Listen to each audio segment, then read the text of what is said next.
all the guys that think that the way to grow an audience is flash a Ferrari and flash a bunch of fancy shit. And I always crack the joke. It's like, I don't have a single employee that makes less than a Ferrari monthly payment. The fact that that's a sign of wealth is insane to me. Cool, man. Well, thanks so much for being on the podcast. Yeah, of course. I wrote a little intro for the audience. All right. You gotta let me know if I got it right. Let's hear it. Okay. Today, we're joined by Erik Huberman, the founder and CEO of Hawke Media, one of the fastest growing marketing agencies in the United States. Erik launched Hawke Media in 2014 with a mission to make world-class marketing accessible to businesses of all sizes. What started as a small team has grown into a $150 million company that has helped generate over $2.9 billion in revenue, which is incredible. So it's actually our net gross revenue, not other people's. We've worked with companies doing hundreds of billions, so we've generated more than that. But oh, wow. Yeah. That's even more impressive. You asked me to correct it. Yeah, no, that's just great. That's incredible. And you've worked with brands like Red Bull, Verizon, TRX, incredible brands. Beyond running Hawke Media, Erik is also the founder of Hawke Ventures, an early stage investment fund, and the author of the best-selling book, The Hawke Method, which breaks down his proven framework for driving brand growth through awareness, nurturing, and trust. He's also the host of the Hawke Talk podcast. That's a cool name. Okay. Where he interviews top entrepreneurs and business leaders about their journeys. Recognized by Forbes 30 Under 30, Inc.'s top 25 marketing influencers, and numerous other awards, Erik has become a respected voice in the world of marketing and entrepreneurship. Thanks for being on. Yeah, thank you. How was that? So I got the fact wrong. I feel like it was ChatGPT'd, but it was actually, it absolutely was. It absolutely was. Sounds familiar. So that's so funny. You're absolutely right. So I basically asked like ChatGPT, I'm like, tell me everything there is to know about Erik. And so it gave me like all this information. And then I was like, okay, help me come up with a bio focusing on certain things. So then it put the whole thing together.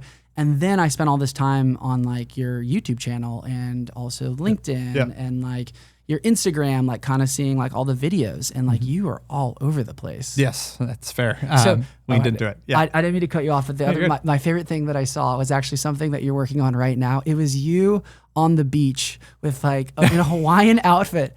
And it was so funny. And you actually had one video where you were singing. You were telling people to come to Hawke Fest. Yep. And I thought, I'm like, this is genius. By the way, so good. I got a message this weekend from that one. I'm singing. I was, doing a spoof on Somewhere the Rainbow, and I definitely got some Hawaiian group reached out to me that was like cultural appropriation.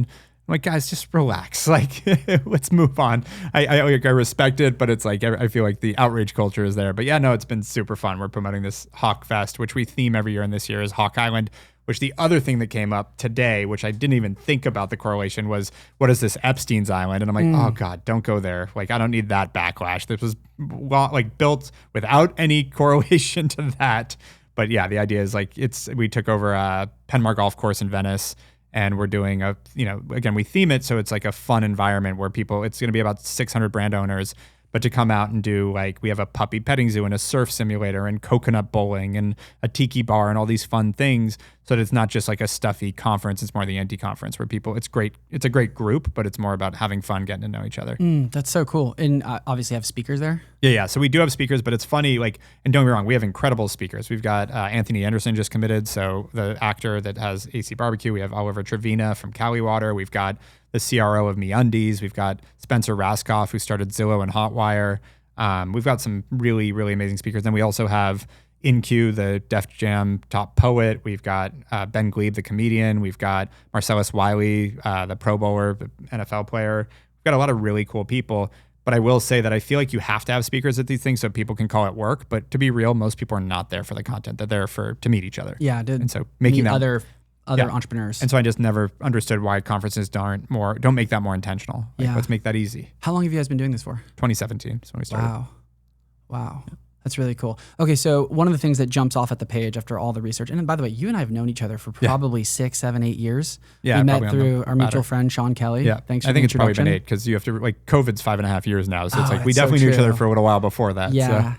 Yeah, I remember meeting you when you were at that small office in Santa Monica. Yep. That was like the first office. So we moved out of that 6.5 years ago. Yeah, you bought a pretty big building. We didn't buy it. We leased it. Yeah, nice. Thankfully got out of it a year into COVID. But yeah, that was a nice, fun swing. It was expensive but beautiful. And then didn't need it at all. And now we're back in a great, beautiful office, but it took a few years. That's cool. That's really, really cool. So the thing that jumps off at the page is like, you've done so many things. You have your hand in all these different businesses, whether it's AI, whether it's the marketing agency, you're investing in startups. Like, how do you do it? Like, how do you manage it all? It all serves one master. Like, at the end of the day, the agency is really the thing that matters the most. And so it's all how it interplays with that. So like the investment side, it came from, we were angel investing because we kept coming across great tools and softwares that the team was using. And we ended up being one of their top partners and driving a ton of revenue to them. And oh, look, they succeeded. And so when we made some investments, they did really well. And so we realized we have a outsized ability to do diligence on these companies because we are literally the biggest customer to them. And then we also can then juice the scales in their favor once we invest because we can onboard all our clients and be a market maker for them. And so why not benefit from that economically? So like it didn't really add to my plate that much. The fundraising added, but I was able to like make this very, work in a synergistic way with everything else that it's not like adding to my day. People always ask like, what's your split between investing and running Hawke? I'm like, it's not really split. It's all like at Hawke, I have to find new tools and new things that our team are using. And on the investing, it's like all works together. So, all these things, like the same thing with writing the book. Like I wrote the book about all the stuff I do all day. It wouldn't take much to write that book. And then we marketed it, which was grueling, but marketing the book was marketing Hawke Media. So it's like, I need to build the brand anyways. This is one way to do it. And so now it's become like, thankfully it's taught in a bunch of universities. So it helps as a recruiting tool. It's, something we give to all our employees, all our clients, and now we're all on the same page, speaking the same language. Like it became a huge benefit and tool. So even the AI tool, it's the backbone of what we do now. And so all these different things are really all work together. It's not like I've made the mistake of also starting separate things and other businesses and trying things. That's where you run into trouble. But this is all about like, this really is all one ecosystem. Yeah, it's all flywheel. It basically is contributing to the agency, which makes complete sense when you describe it that way, that it's helping the parent company, which is the agency. Yep. That is amazing. And you mentioned something that your book is used by universities to teach marketing? Yeah, it's Columbia, NYU, hopefully soon to be University of Arizona. The president of this college is coming in this Thursday. But yeah, I went to Arizona and I called them and I was like, guys, it's taught by Ivy League schools and not by my alma mater. What the fuck? So that's, I think, being worked on. I shipped them a few copies, but, and I've spoken at their college and I've brought books with me to give out to students, but now I'm like, all right, we should build a curriculum around that's so cool. So how did you get into marketing? That's actually funny. On that note, I was a management major at college and made fun of marketing majors. I used to be like, what do you guys do? Draw pretty pictures? What the hell is marketing? But turned out I went into real estate out of college. I was a commercial real estate agent, and that was in 2008. What firm? Sperry Van Ness. Wow. Started 1 week before the Lehman Brothers went bankrupt and the whole industry collapsed. Made $350 that year. I did a broker opinion of value. That was the only check I got. What made you want to go into real estate? Whole family was in it. I love numbers, and thankfully I've found a way to the numbers to benefit me in marketing too, because really on the performance side, it's all numbers too. So really I've always had a head for numbers and like the deal making side of it, but I'm frankly very glad I didn't end up in real estate full time. I invest in it, but like it wasn't the right fit for me. I have a creative streak too. I've played music my entire life, et cetera. And like being really creative in the real estate industry, you don't get to professionally. That's why you could do that commercial with the exactly the ukulele. I learned more because of my daughter. Once I always played it a little bit, but then she really loves that thing. Yeah. So I went. Which, by the way, you bring something up because I am in commercial real estate. I'm a real estate broker, and it's like it's funny that you say that. That's so good that you had the self awareness to know, hey, this isn't for me. Like I need to pivot. But I think if it wasn't for the Great Recession, I would be in real estate right now. Like Just because if I would have made enough money. Like I made $350 my first year out of college. I had to pivot. Yeah. And so, but if I had made a living wage, even minimum wage, and made like 20 grand that year, and by the way, I had 35 million in listings within 6 months of getting into real estate. Like I should have crushed it. But nothing was getting any offers. I couldn't sell anything. So I had to go back to that. What was your secret? Because that's like unheard of to be, so new in the industry to have that many listings. Grinded. Like I've never thankfully my dad was a pretty successful guy. And one thing that he definitely put a chip on my shoulder. Like I remember calling him when I worked at Sperry. I was like, yeah. And he's like, when I first started, he's like, how's it going? Because even when Lehman Brothers went bankrupt, I didn't know what the fuck that meant. I was still energized. So I'm, a couple months in, he's like, how's it going? And I'm like, it's awesome. I'm the first one in, last one out. I get there like 6 a.m. I'm leaving the office like 7 p.m. Like I'm beating everyone. Like I was like, and I didn't actually care about other people, but I knew like I was putting in more work than anyone, and that was going to lead to something. Yeah. And that's what it takes, by the way. And his response, 6 a.m., what's wrong with 5 a.m.? So that's what I grew up with. Yeah. And so dad's hardcore. Oh yeah. And so he, Is that where you get your drive, would you say? Yeah. That kind of work ethic? Yeah. That's cool. Because there's always that voice in the back of my head of like, what's wrong with 5 a.m.? Yeah. Honestly, my dad's the same way. Yeah, it's great. I'm happy that I have that. And so I think that if I had done well enough there, I would have still been in it. But because I just saw no way, like I went into 25 grand in debt my first year out of college. And I was like, all right, I got to figure this out quick. And so that's when I started my first online company and started working on that. And raised $1 million for that, had 5% of the company and a minimum wage paycheck. And I was like, that's better than $350 a year. So let's go. And then that's when I started to realize the hard part, especially with online, wasn't to build the product. Like in that case, it was business coaching for musicians. And then I had a t-shirt company, and then I had a women's activewear brand, making t-shirts, finding I don't know what it was, but I was able to open a lot of doors. That was never my issue. So I could always find a place to manufacture for me. I could always find, in that case, a bunch of music execs that wanted to help me build curriculum. Like that wasn't hard, but now I got to get someone to buy this. Mm-hmm. And that seemed to always be the infinite opportunity cost, crazy part of the business that most people couldn't figure out is how do I sell something? And I always had a knack for sales. And so I focused on that part. And to me, marketing is just sales from one to many. And so I had to figure it out. And because I leaned into it and I had a knack for sales, I became good at it. And so then after the few companies I had where my main focus was our sales and marketing, even when we were doing all this stuff, I started advising other people on their marketing and hey, this is how I did it. It went really well. Because after that, did the music company and then the 2 e-com brands I sold both of them. And so I had a pretty good reputation in LA of building and selling to subscription e-commerce companies. And so started teaching them what I did and then realized, oh, wow, this is actually working really well for other people too. There's a whole framework here, hence the Hawke method. And that's when we started building a team, and that was Hawke Media. Yeah. So I want to get into the Hawke method, but taking a step back, must have been 2012, 2013, give or take? We started Hawke, 2014 is when you started, but that's when you started realizing... Yeah, so 2011 to mid 2012 was Swag of the Month. So 2009 is when I started Fame Wizard, was a music company. It was August of 2009 is when I quit real estate and started working on that. And then did that for 2 years. Then did Swag of the Month until mid 2012. Is that right? No. Yeah. And then, just going back, what a time to start a marketing company, right? Because that's right when search engine optimization was taking off. And so that was already big. What was not big was they just launched Facebook ads. So Facebook ads were a year old when I started. Yeah. Wow. Or maybe a year and a half. Yeah. So you just leaned into Facebook ads. Is that really what the main focus influencer was? The Instagram influencers weren't a thing. We were still doing bloggers when we started.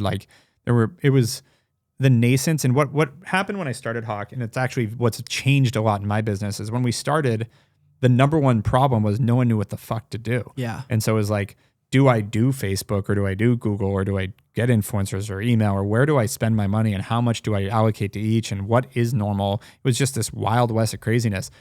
Fast forward 12 years, people kind of know what they need to do now. It's just someone's got to do it and do it well.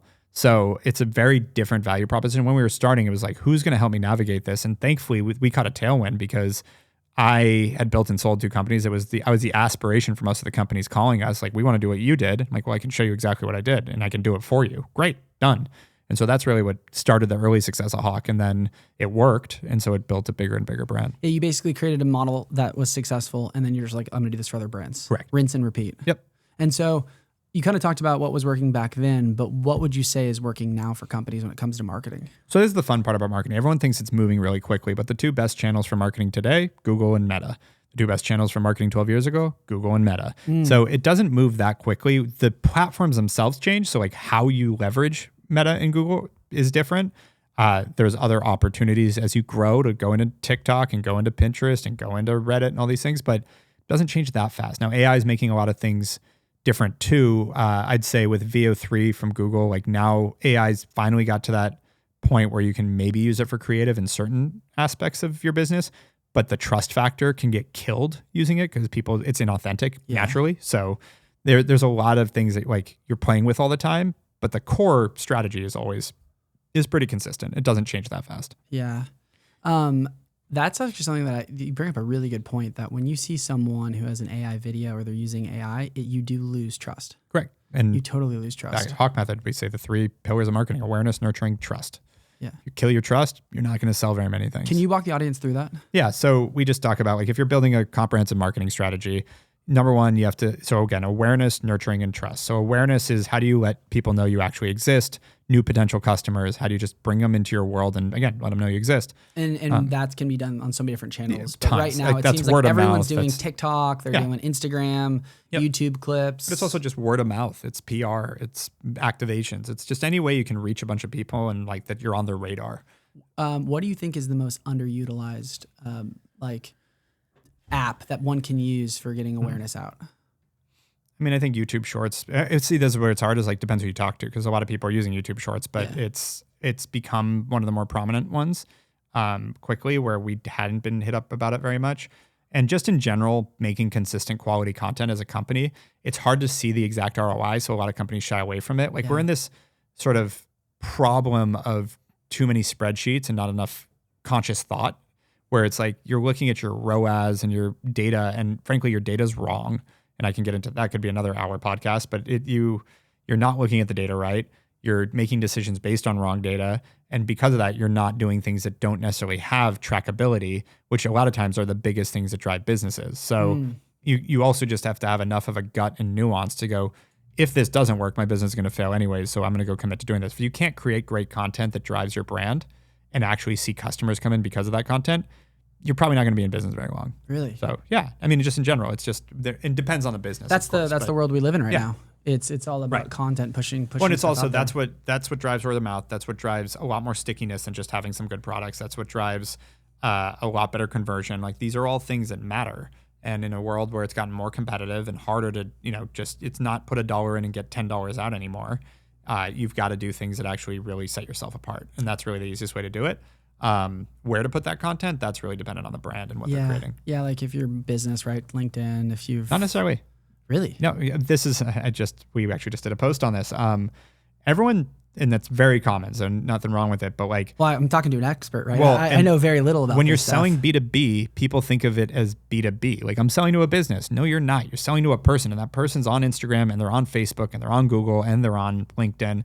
And so that, like, the context in which they're receiving that advertisement is super important, but you're still reaching that person. So if, like, you're trying to reach, I don't know, what's your most common target for commercial real estate? CEOs, CFOs, right. COOs, Those founders. CEOs, founders, great. Yeah. When that founder is on LinkedIn, they're probably answering messages or doing a quick post and popping off. Most people are not scrolling the page at LinkedIn. Correct. So advertising on LinkedIn, who are you reaching? Yeah. It's also... There's so much noise on LinkedIn too. It's like there's noise everywhere. How many messages do you get a day on LinkedIn? It's probably hundreds, maybe not thousands. It's like there's so many people that are trying to leverage LinkedIn. So you kind of want to go where your competition's not. Yes, and you want to go where your audience is ready to receive it. If I'm on LinkedIn, I'm probably working, which means I'm busy. So you're hitting me up and I'm like, I don't fucking deal with this.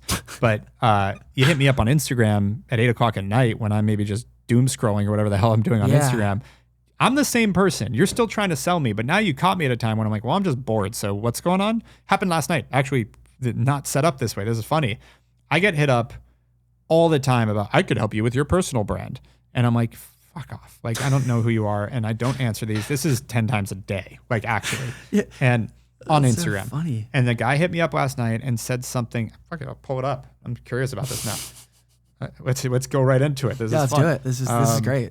Let's see. I'll find this today. You bring up a really good point, though. I've noticed that when I do reach out, whether it's email or whatever, when I do it on like Saturdays or Sundays, people are much more inclined to respond. Yep.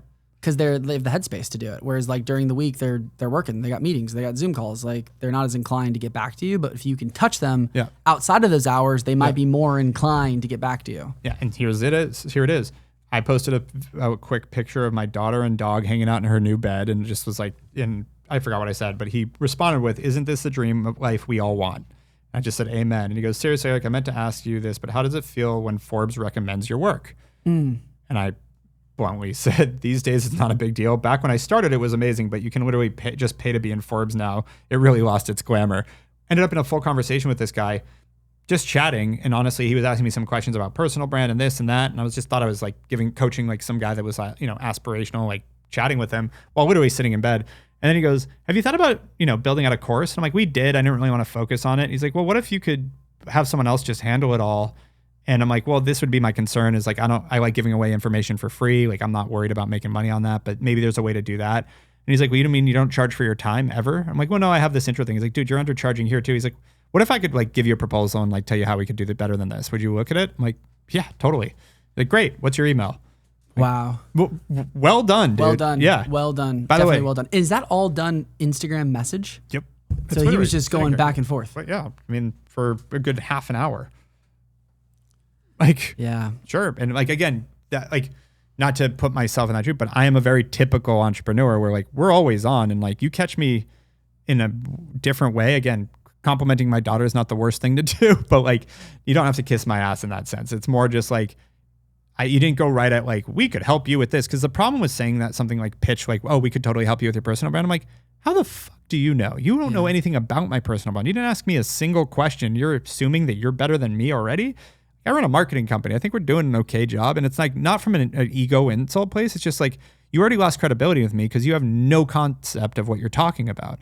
It's, you know, factually, this happened and I won't name them, but probably an agent, you know, called me a while ago and said, hey, can we talk about your office space? I bet I can get you cheaper office space. And I was like, oh yeah? And again, I have a little bit of, not a long background, but I know real estate. Yeah, you know real estate. And I invest in it too. So I'm like, yeah, okay. And I'm like, why do you think that? And he's like, oh, I mean, listen, I know the market really well, I could definitely get you a space for a really good deal. What are you paying for your current space? And I'm like, I'm paying $180 a foot full service gross, which, you know, Santa Monica. Yeah, that's incrable. Yeah. And he's like, his response. That's like industrial price. Right. For and like a creative class office. A, and I'm in creative. Yeah. And his response, how? I'm like, God damn it, dude. Like, and so that's the problem is most people go with these aggressive, like, I know I can fix you. I see it in my own industry where like, oh, your brand's a mess. We know what all the stuff we can fix. And my method has always been like, I don't know, maybe I can help you. Let's take a look. And if I can't, good for you. If I can, I'll let you know how. Yeah. Like, it's a way better strategy. And I don't know where this like education came in sales of like, go at it and like, be like, oh, I'm your savior, when you have no concept of what the savior looks like. Yeah. It's something I think about all the time. You should never give with expectations, but you should look at relationships as a way that you can give to people. And people know what you're doing. And I think if you give, and you provide value, they're going to want to use you, but you need to go with that intent. But I say it bluntly to people. I go, hey, we're happy to dive in and take a look at your marketing and see if we can help, because there's a good chance you end up working with us. And even if you don't, you're going to tell other people we're great. And listen, from a numbers game, it's a good strategy for us. So like, I'm happy to help because this is why. And I like this is why, like, lay it on the table. Don't play games. Don't like have ulterior motives. Tell them exactly why you're motivated. And like, people appreciate that, especially really founders. They're like, that makes sense. Because everyone's kind of BSing. And so if you can just be like authentic and real and you're going to give them honest back and forth. Well, there's nothing to be ashamed of there. Yes, I'm in business. I'm trying to make money, but like, I'm not trying to do it in a shady way. So like, the reason we want to go and run an audit on all your marketing is because our hope is we find something where we can efficiently take something over, make you more money than you have to pay us, and then we all win. Yeah. And if we can't do that, well, it's a numbers game. We'll do it with enough people that it pencils out. And again, if we do you a favor and give you some tips that you don't end up working with us, you'll probably recommend us to someone else. Yeah. Where do you see blind spots for companies that you work with? The biggest one is on the nurturing side. I mean, most people just forget to take care of their funnel. They forget that there's a sales cycle, which is crazy. Like in real estate, it's very like obvious because you're hand-to-hand combat. So you're like, the day you talk to someone is not the day they buy a building from you, ever. Yeah. I don't think. Have you ever closed a deal first day you ever met someone? Absolutely not. I don't know. It's a long cycle. Yeah, it's a long cycle. But so is selling a pair of pants. Like most people don't click an ad and buy something right there. Yeah. It happens, but it's very, in terms of a game of averages and the numbers game, like it's not a common thing and people forget that. So they look at their advertising on how much did we spend today and how much did we make? Well, that's obviously not a great way to look at it, but that is how a lot of people that run, especially internet businesses, look at it. Same thing with what are you doing during that period from when they first met you to when they actually become a customer and post-customer. Because like, again, in real estate, and maybe there's some trick here with why we're in marketing so well, you have to stay on top of it all the way through and forever. Yeah. You never want to lose those relationships. People forget that with different like fashion brands, things like that. They kind of get it, but like they don't really individualize it. They don't stay on top of it. They don't understand sales cycles. They look at their marketing wrong. that whole side of it is the biggest blind spot I spot. Well, so you're talking about the Hawke method, right? You talked about awareness, right? Yeah. That was the first thing of how people need to get their brands out there. Yeah. They need to get themselves out there. And then number two being nurturing. That, I think most people do intuitively. The only time I see awareness becoming a problem is when it's a later stage company and they've done a ton of awareness and now they're pulling back because they're like, well, we have this base and we're just going to nurture them. And I'm like, well, here's the problem. You're going to lose customers because they're either going to move or change their priorities or age out of your customer base or die. Sorry, everyone does it. So like at some point you are going to lose customers. And so you do have to always be creating awareness, but I think most people lean into that intuitively, and except for when they get scared, like when there's like a market shakeup or a COVID, they like cut off awareness because they're like, oh, we just got to batten down the hatches. And it's the dumbest thing to do because when the market's pivoting, that is the most important time to create awareness because your customer profile is probably changing and you need to find your new customer. Definitely. And so that's the counterintuitive thing people do on the awareness side. But again, nurturing is what we spent, let's say it's even this month. I spent $100,000 on advertising this month. Why didn't I make $400,000? It's like, it takes the average person time to buy something. So you got to give it time. Yeah. I also think too, when it comes to the awareness, a lot of people just don't know what verticals to leverage. Yep. Like that's a big part of it, which we kind of talked about. Goes back to context. Yeah. And then the other thing is you get burnt out, right? Like you're like, hey, I'm going to go big into this platform, and then you expect an immediate return, and you just don't go big. Yeah, ease into it. Yeah, and I would also say what I'm seeing, and I'm kind of with this podcast, I'm learning this is it's consistency is everything. Yeah, you have to. To me, I'm like, okay, I'm going to commit to 100 episodes. Yep, 100 episodes, which I think separates you from like 99% of podcasts. And at that point, then I'm gonna make a decision on do I want to lean in, double down, or do we want to go a different direction? But I think for most people, whatever it's in, they're like, they don't do it for long enough. So they don't really see the fruits of their labor. Yeah. So that's like that awareness, which I think is like. There's also, I instruct a lot of our clients about this in our own team. It's like, you can't step into something thinking, will it work? You got to think about, how do I make this work? Oh, I love that. And that's a very different, same thing with the podcast. Yeah. Like, it's not, I'm going to do 100 of these, and if it works, great. If it doesn't. It's like, no, how do you make this the best podcast to serve all the needs you have so that you will continue to do it forever because it serves that need? Definitely. And there's that mindset shift, whether it's like, should I do Facebook ads? Everybody should do Facebook ads for almost any business. How do you make it work for yours? How much do you spend? Those nuances are important, but the binary decision of it worked or it didn't, that's the problem, which is why I'm like, don't go big. Start small, ease into it, make it work, figure out how this becomes an engine for you, and then scale it responsibly. Yeah. And that's really the way to look at it. It's like, I believe in using every marketing channel you can at certain phases of a business, but there's very few things that you should just never do. What would be an example of what you never should do? It probably goes back to the next pillar, which is trust. Right? Things you should never do. Yeah. Yes, there's plenty of stuff. Don't con your audience is probably a good one. But I meant more in marketing channels. Like, that's the thing. If I look at radio, TV, CTV, billboards, print, like, these are all channels that have purpose and a certain level of marketing mix. Now, you don't want to go too wide without going deep in the channels that really will drive business for you, because that's where you're going to get that return that'll continue to proliferate it. But at a certain scale, you should be doing everything. Yeah. I think that was one of the things, going back to what I was talking about earlier on in this episode. Like, I went through so much of your content, and what stuck out to me was you on the beach with a ukulele, which we playing filmed and singing. And I'm like, that is just so unique. It's so authentic. It's funny. Like, that was really cool. But good example, I've been marketing our business for 12 years, and I filmed that thing 3 months ago. So I just keep going and trying stuff. Yeah. So what platforms do you really like these days? From a marketing standpoint, like, what are you like? Ooh, this is interesting. Like, I like what I'm seeing here. Yeah, I think TikTok's going to continue to proliferate. Do you see TikTok is just going to keep? Let's see what the happens. Algorithm is incredible. Right. I now use it for news. Well, now exactly, which is scary because most of it, like, that's a whole different topic. But we live in a post-fact world where everyone's making up their own shit, so like, you got to be really careful getting it for news. But because we as humans are not biologically set up to question it. Yeah, that's true. So you'll see something, and even though you find out it's bullshit, it'll still be in your subconscious, like guiding your sort of biases. Like, it's scary between TikTok and. So how do you filter, knowing what you know? How do you filter against that? Oh, I get caught up in it and then catch myself because I'm aware of that. But I'll start I just try not to watch this shit. Like, I don't get my news there. Well, I also think going back to original statement, like it awareness, right, nurturing, but like, I feel like I'm only following people that I know I can really trust. Like, they're not trying to sell me anything. And here's the issue. They might be trustworthy, but their sources aren't. That's the issue we're dealing with. That's a really good point, actually. And it's not that people are intentionally creating fake news.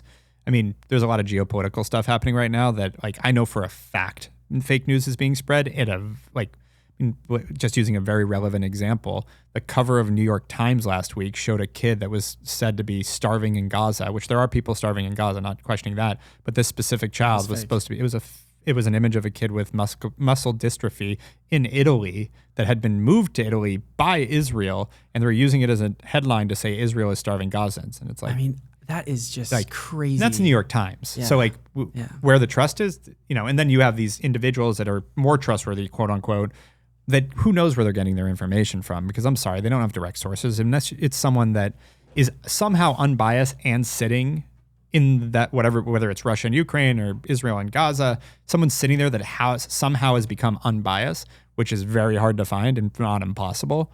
We're in a rough, again, post-fact kind of era. And so so in terms of digesting that, I'm just really careful and honestly try to focus more on what's right in front of me. Local politics, local issues, and try. A lot of it's also, we live in an outrage culture. So like every day, whether it was Biden or Trump, someone's outraged about something they did. And it's like, we live in this cycle of like, what's the next crazy thing? And thankfully, I think a lot of the world is getting sick of it. And I think it's causing a lot of problems for the business model of outrage culture, which is great, but it still is what's fed on, especially X. Like every time I log into X, I feel dirty now. I'm like, get me off this thing. So the counterpart of what's my favorite platform, it is not X. I'm on it because I have to be, but like, and this isn't political. Like I'm talking about whatever part of the aisle you're on. It's just like, I can't, like I see both sides, it's all outrage that bubbles to the top. So it's just like, if you lived on X and that was your view into humanity, you'd probably lose faith in humanity, which I think it's a small microcosm of people. In terms of entertainment, like still an Instagram guy, I'm on Reels. I like YouTube Shorts. I just always forget, like habit-wise, to go on. But when I do, I feel like it's less limited on content. So I end up with a lot more content that's, again, I think Reels still suffers from almost a little bit of what X does, where it's like almost the outrage stuff is what they see and pick up. Whereas YouTube seems to have really nailed an algorithm that worked for me. I just keep forgetting to use it. And TikTok, back to that point, that's where I'm most excited, just because TikTok really originated changing from a social graph to an interest graph. So the content you see has nothing to do with who you follow. It's the things you spend time on and like. Yeah. And so you get into the habit of seeing a ton of new content, which is a really cool discovery tool and frankly what people actually want. Now Reels is copying it, YouTube is copying it, like they're all changing that way, but TikTok's really built the best algorithm for that. And so from a marketing standpoint, because they've trained their audience base to be used to seeing new content that they didn't ask for, seeing ads they didn't ask for becomes a lot easier to slip in versus if you were on Instagram, you're seeing all your friends and all of a sudden a random brand. It worked, but it was disruptive. It worked because most people spending time on Instagram are just bored. And so they're just scrolling through bullshit. And then they're like, oh, what's this?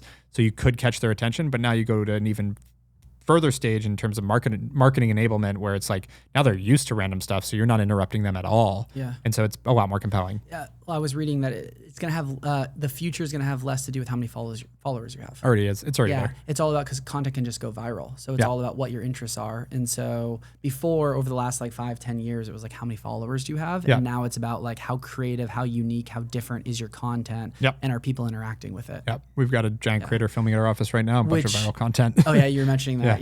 But the other interesting thing I was reading is since AI is going to be such a big part of the world that we live in, and there's so much content that AI is going to be putting out there, that it's going to be even more important to focus on like authentic content, but also creative content. Yep. That's all I did. That's why I say consistent quality content. We call it CQC. We're like, this is what it is, because filming something knowing it's going to go viral, good luck. You got to try. Just got to constantly have stuff coming out and learning from it and trying new stuff. And it's got to be quality. You can't just be throwing stuff out for the sake of throwing stuff out, but that consistency is super important. And yeah, I think every brand needs to be figuring that out. And your content needs to be built in the same value proposition as your brand. So for you're enabling people to find the best office space they can that makes sense for their business. So like you should be helping people with all their workspace needs in terms of like, here's some things to think about on floor plan dynamics and whatever, like all the things people would go to would encapsulate what you do professionally, but like think a little broader. What is the value I actually bring to companies in navigating this? Help them do it digitally, create content around it. And so people will start to associate you with that solution. And now when they actually need someone, they'll be like, oh, you actually solve this problem, especially in your industry where I mean, we've all been through it. Getting a real estate license is really fucking easy. Yeah. So your competition is not very low barrier to entry correct. for the industry for sure. But to your point, what really separates great brokers is I think it has a lot to do with the content that they're putting out there, the relationships they have, and also you brought something up. You call it nurture. Yeah. I would call it follow up. Just keeping the relationship Well, that's what warm. I'd say makes a difference for you being successful for yourself, but for clients, what makes a difference is you actually having a strategic advantage in terms of like, are you going to get me the best deal? Are you going to navigate me through, sort of like when we're negotiating with the landlord, do you have things you've learned, tools of the trade that help me get a better deal or a better location or identify the right space that's going to be good for me? Like how we ended up in our space is a great real estate agent in town that I've known for years and always have found him to be just really like, I'm trying to think of like, he gets it from the tenant side. And we haven't worked together on that side, obviously. So I'm just speaking from this experience and I won't shout him out. But he called me and was like, I have a space for you. And I thought he was nuts because I'm like, it was twice as much space as I needed. And I'm like, there's no way I need this. He's like, just come look at it. I looked at it. I'm like, yeah, it's beautiful. I don't need this much space. He's like, yeah, but if you could get it, what would you pay for this? And we discussed it and he knew that there was a huge deal to be had there. And that even though I didn't need it, whatever I did need was going to cost the same amount and it'd be half the size. So like take the space. And so we ended up with an incredible space and a great deal because this guy pushed me into it. And so that's the kind of like, how do you create, be that ally and then again, put out content on like all those nuances that a founder really needs in office and things that they need to think about and like checklists and all that. So that I'm like, oh, this person's actually a partner that I can rely on and you set yourself apart. That's what content can do. Yeah, totally. One of the things I've been thinking about from a content standpoint is trying to make real estate content a bit sexier because it's pretty bland. It's pretty boring. Like there isn't a lot of people that are doing it well. So this is a good topic though, because like this is what I think a lot of people miss with the personal brand side is like, remember who your audience is. You're not trying to reach the biggest audience you can because you don't need let's say, I don't know, how many Riot Games, how many employees do they have? 10,000. Great. You do not give a shit about 9,999 of them. You want to get the real estate person that is picking their agent to go get them their next property or their next campus. So don't make sexy content for everyone if it needs to be sexier for that real estate person, but that person's in real estate and the founder does care about their real estate. Oh, absolutely. So like the content you want to create is the informative, like higher level, like this is actually impacting me and helping me make decisions with my business. And this is where B2B versus B2C is different.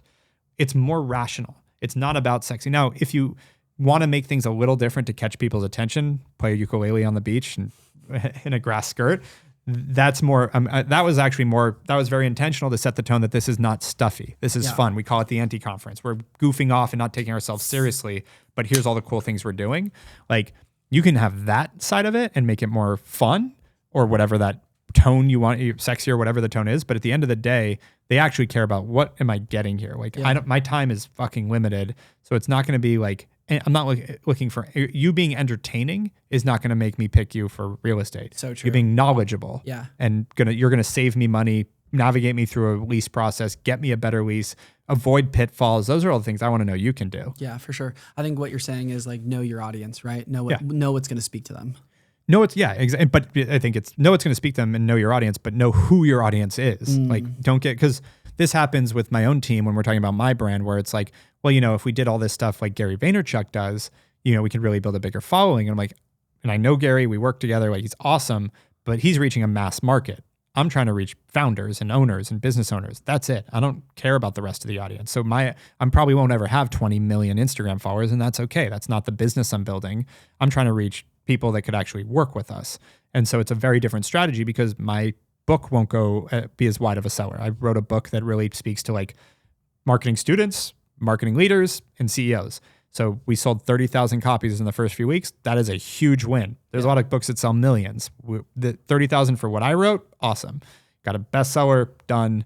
And it's again, knowing that so that it guides your strategy differently because it'd be very different. I was just trying to reach everyone. Yeah, that makes a lot of sense. I think that's something that like you as a founder, you're just trying everything and you want to see what sticks.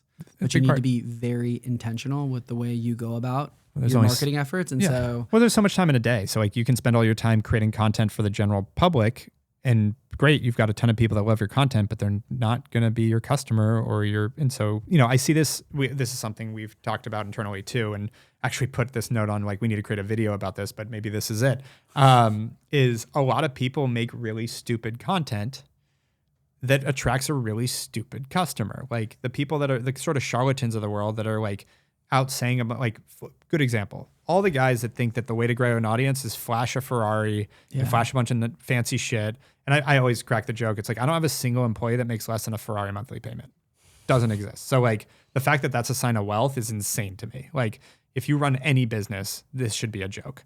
And so now, by the way, I'm a car guy, love racing, like go out and like be a car guy. But the idea that that should be like some sign of wealth or something you're preaching about to like get people to sign up to your course is crazy to me. So the people that do that attract the lowest common denominator of customer that are bought into that. And they end up with, frankly, thankfully, pretty shitty businesses that don't sustain because it's all this smoke and mirror bullshit about wealth that isn't actually based in reality. So knowing that, like when you're thinking about content, like, by the way, they all get huge followings. I see these guys have 100, 200, 300,000 followers, but they're all these entrepreneurs that never actually do anything and just think that this is someone else that's going to make it easy for them to be a millionaire. Like that's ever a thing.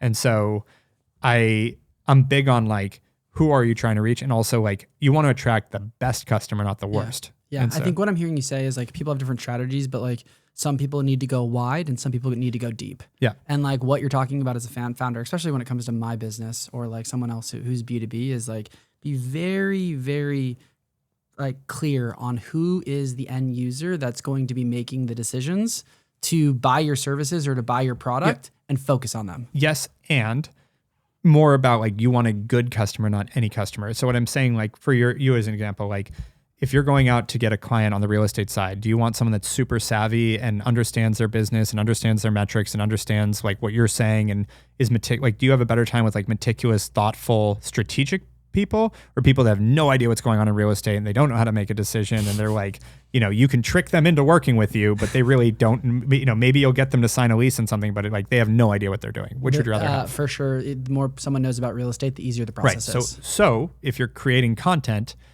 do you want to create the most basic dumbed down content for the person that has no idea in real estate? Or do you want to make higher level content for people that might have an inkling, but now you're really getting into the weeds of like, these are the really tactical things you need to know and the real like secret sauce. Which one's going to attract which customer and what you want? That's what I mean. It's so funny that you asked that question because my gut reaction is it's a little bit of both. Like it's because like you would be so surprised that people are so focused on their business, which rightfully so that they don't have a lot of context on the real estate side. And I'm not saying there's not some basics you're going to go over, but what I'm saying is what you're not going to do, I'm trying to think about the best way to put this. What you're not going to do is take a picture of a Ferrari and be like, hire me, you can come and I'll get you your lease. Yeah, of course. There's a lot more people that do that don't. I actually think with my clientele, that would hurt me more than help me. Yeah. But that's exactly it. And your clientele is a good clientele. Yeah. Would you want the clientele that would help you with? No. Exactly. But so many people fall into that. And that's something like I've been really looking at is there's so many people that just want to flash their shit and then get like, and you attract the wrong customer. So you have to really think about that. This is so good, man. This is literally what you do for your customers is you help them think through this strategy, right? And then you guys come on as a fractional CMO. Yep. And you're like, okay, what's the brand? Who's the target audience? What type of budget are we working with? And then let's go execute. Yep. Yeah. Whole mission is be the best at what we do, but easy to work with. Like we love working with up and comers, small and medium businesses. That was the big reason we started it was I kept running into, there's now 90,000 marketing agencies in the US, but 99% of them, similar to real estate, there's no barrier to entry. In fact, there's even less. There's no license. So you can just start an agency tomorrow. And so, but the problem is once agencies get well-known and good, they go up market. They only want to work with like the Fortune 2000, meaning everybody that's not in the Fortune 2000s left to fend through this muck of 90,000 random agencies that their cousin used or their friend or this guy. And it's like, I have yet to meet a business owner that hasn't had a bad experience with a marketing agency. Like and that's crazy that's just table stakes. And so I was like, well, why don't we make something where we are great at what we do, which thankfully we are, but let's keep it flexible, nimble, cost effective, and easy to work with SMBs. And there's a lot of like private equity driven reasons that agencies don't do that, but we're independent, so we don't care. We're just building this because of they found our purpose. And it's been really fun. That's so amazing, because when you do work with a marketing agency, you just feel like you're throwing money into a black hole. Yeah. And by the way, a lot of them, it is kind of like that. Most of them you like are. Most of them, it's like, oh, you're going to see a return on your investment in a year, 2 years. And I get that there's certain strategies. That's a good point. Maybe that's true. They should be able to articulate why. Yeah. The problem is sometimes they just say that. And it's like, well, what the fuck does that mean? That transparency, that communication. And a lot of times they don't even know why. That's the hard part, is like, they're actually right. It is going to take a year, but they don't know why it takes a year. They just know it takes a year. Yeah. This is great, man. This has been, it's so incredible. But I also think, I want to get into you personally, because I think you're like the business obviously is so interesting, but I also think what I know about you outside of business is equally as interesting. Like, Appreciate you. You have all these like companies and things that you're doing that are all like a flywheel to the agency, right? But then you do all this other stuff. Like you're a father. I was reading, like, are you in the process of your license? Are you a pilot? Oh, I got my pilot's license a few years ago. Yeah. You got your pilot's license on top of all this. Like, where does all this come from? Like this drive to like just like crush it and work, but also like all this other stuff personally. And there's probably stuff I don't even know about that you do. That's pretty amazing. It's pretty incessant. God bless my wife. Because I do try to be an incredibly present father and love it. Like I am obsessed. I knew I'd love to be a dad. I was excited to be a dad, but I did not know I'd be as obsessed. And I think that is the right word. Like I could do nothing but hang out with my kids and be good. How many kids do you have? 2. Nice. And then my daughter's gonna be 3 at the end of the month, and my son's 4 months today. But before my daughter, I was a complete hobby junkie and still have some residuals of that, including pilot's license, captain's license. I got do a lot of tactical training. I triathlons and marathons, and what else do I do? A lot of diehard snowboarder. An organization I'm pretty involved in is called Steel Future Foundation. I actually had those guys on the podcast. Yeah.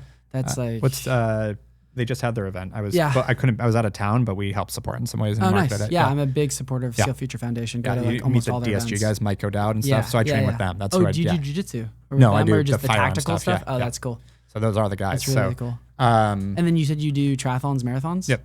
Any triathlons coming up? I did LA this year, and then I'm doing the Palm Springs Tri in October. Cool. I have it on my bucket list to try to complete all the major marathons. Oh, that's cool.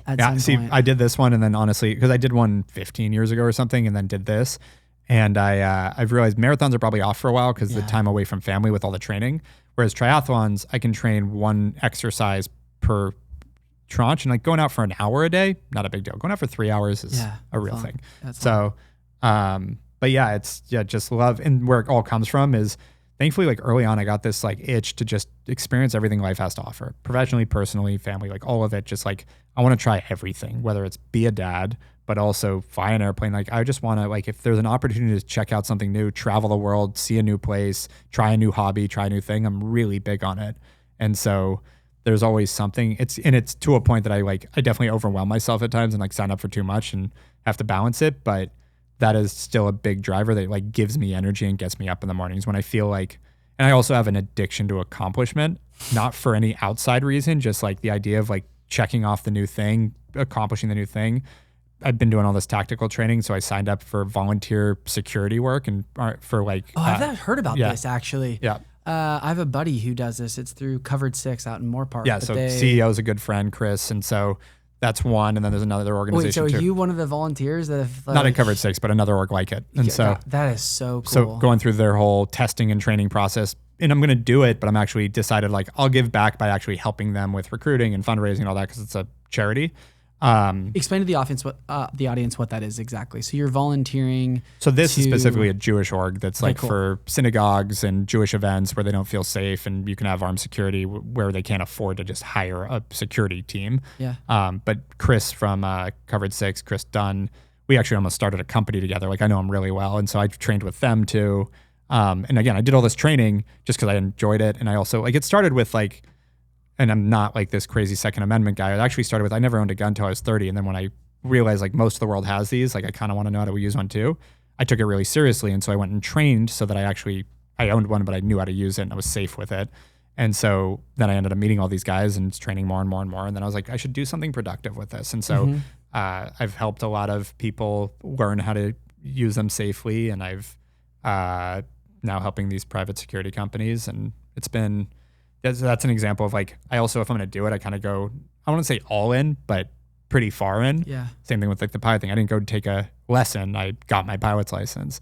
And then that similarly, like I stopped flying actually because 5-hour a week commitment to do it safely. And I was like, I'd rather spend time with my kids. But with tactical stuff, I can go at evenings and stuff when my kids are asleep. That is so cool, man. I felt the same thing. I got a firearm not too long ago, and I went to Covered 6. Yeah, and I got they're great. trained how to do it. And then once I met all these guys, I then got intro to the SEAL Future Foundation, and then started like training with them and understanding it. Because it's like, if I'm going to have this weapon, right, I want to know how to use it. That's exactly it. And I think that's really, really important for people. Yeah. And what happened for me was I made the decision 8 years ago, and I was not like public about it. Now I'm more public, but I was open about it.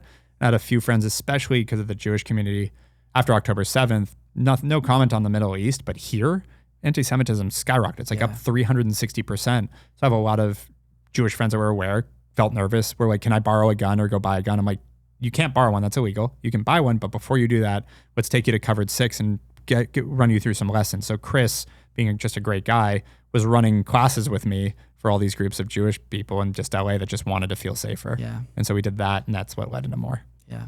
I mean, that's a podcast in it itself, right? I know you got to go, but just the, you know, when you go to whether it's a synagogue, a temple, a church, like you now have to have someone there that's armed because you just never know what's going to happen. And to be clear, a mosque too. Like this is not. Sure. I've spoken about this, and I've gotten it just from their own stuff accused of being like, well, anti-Arab or something. Well, I just noticed it too because when I go to church, there's one or two security guards, actually a few security guards there, and that's what it's come to where it's like, oh man, like we have to have that in this day and age. It's been around forever with this like hate the other person. I think it's ridiculous. You know, some of my best friends, some of our senior executives are all Arabs and Muslims, and I think there's zero issue there. I think just we live in a world where sadly you have to rely on yourself for protection than be able to rely for other people. For sure. Okay, cool, man. Well, this has been so great. Thanks for being on. Who is like the ideal client for you guys? Like what size company, what type of marketing spend? Like our fees start at $2,000 a month. I'd say if you're not ready to spend $10,000 a month in marketing, don't hire anyone, build your business. Like you're not at a point that you should hire no freelancer, no other person to do it. Like you as the owner need to build your business so you can spend $10,000 a month and then we're able to work with you. Okay. And so that's not a line of we're too good for it. It's a line of like, you really shouldn't be hiring anyone. You don't have the horsepower to hire outside people that can have enough leverage. But yeah, we start there. That's the whole point. We want to be accessible. $10,000 or $2,000? 10. So our fees start at 2, but the full budget should be around 10. So we can spend on some ads and do all that stuff. Got it. So if you're spending, you basically say like you need to spend around 120 a year. Yeah. And then you guys take, okay, got it. Is that the $2,000 is going to be on top of the 10? No, not necessarily. No. Yeah. Okay. Yeah. Two different ballpark numbers. I mean, I'm speaking in broad. It depends on the numbers. business. Depends on a lot of things. But yeah, I would say that's the entry point. And then we've got the biggest companies in the world. We have Unilever, Nike, blah, blah, blah, blah, blah. Yeah. You know, big companies working with us. So the fun thing is we've had many brands. We've taken from nothing to billions. We've been doing this 12 years. So we've got a lot of big brands that started with us at nothing. Yeah. Well, congratulations on all the success. Thank you. I remember meeting you in that small little office, and now you have this, 30,000 square foot? We went 30 or 27, then down to, we're now in 12 because half our team's remote with COVID, slowly rebuilding. So nice. Congrats on everything, man. Thanks for being on. Appreciate it. Yeah.